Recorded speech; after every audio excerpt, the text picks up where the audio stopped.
Los recién nacidos de Roma. En Roma no se decía que un ciudadano ha tenido un hijo, sino más bien se decía lo toma o lo acoge. El recién nacido era depositado en el suelo por la madrona y el padre lo levantaba del suelo para tomarlo en sus brazos y manifestar así que lo reconocía como hijo y se comprometía a su crianza y educación. De lo contrario, si no lo recogía del suelo, ese bebé era depositado en un basurero, en las letrinas o en un rincón de la calle a merced de que lo recoja quien quiera. El infanticidio del hijo de una esclava también era admitido como normal y la decisión de aceptarlo o no correspondía al amo de la esclava. Los padres romanos no tenían la obligación ni moral ni jurídica de aceptar todos los hijos nacidos del matrimonio. Por otro lado, en la ciudad delante del templo de la Pietas, estaba la columna lactaria. A sus pies eran depositados los niños abandonados, que eran recogidos con el único fin de explotarlos como esclavos, mendigos o prostituirlos si eran niñas. A los nacidos con malformaciones, se les ahogaba, así como también a los hijos de una hija que hubiera quedado embarazada siendo soltera o violada.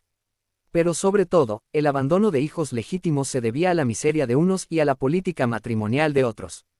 Los ciudadanos pobres también abandonaban a los hijos que no podían criar y alimentar.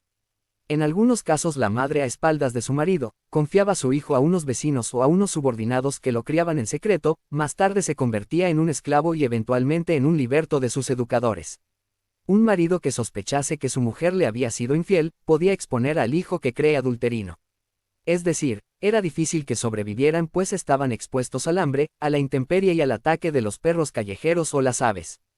En las provincias orientales, los campesinos se repartían los vástagos. Si un matrimonio tenía 4 hijos, y no podía alimentar a más, si la mujer quedaba embarazada, al nacer se lo entregaban a familias amigas, que gustosamente acogían a esos futuros trabajadores y los consideraban hijos suyos.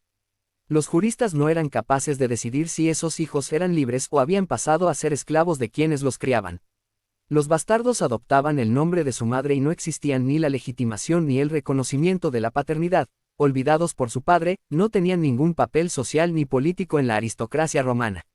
La adopción en Roma cumplía con una doble función social, evitaba que una familia careciese de descendencia y también era una manera de adquirir un estatus social. Las adopciones y el ascenso social de algunos libertos compensaban la reproducción natural. El aborto y los anticonceptivos eran prácticas usuales en Roma y si la madre decidía abortar, no se le daba importancia y se hacía sin más.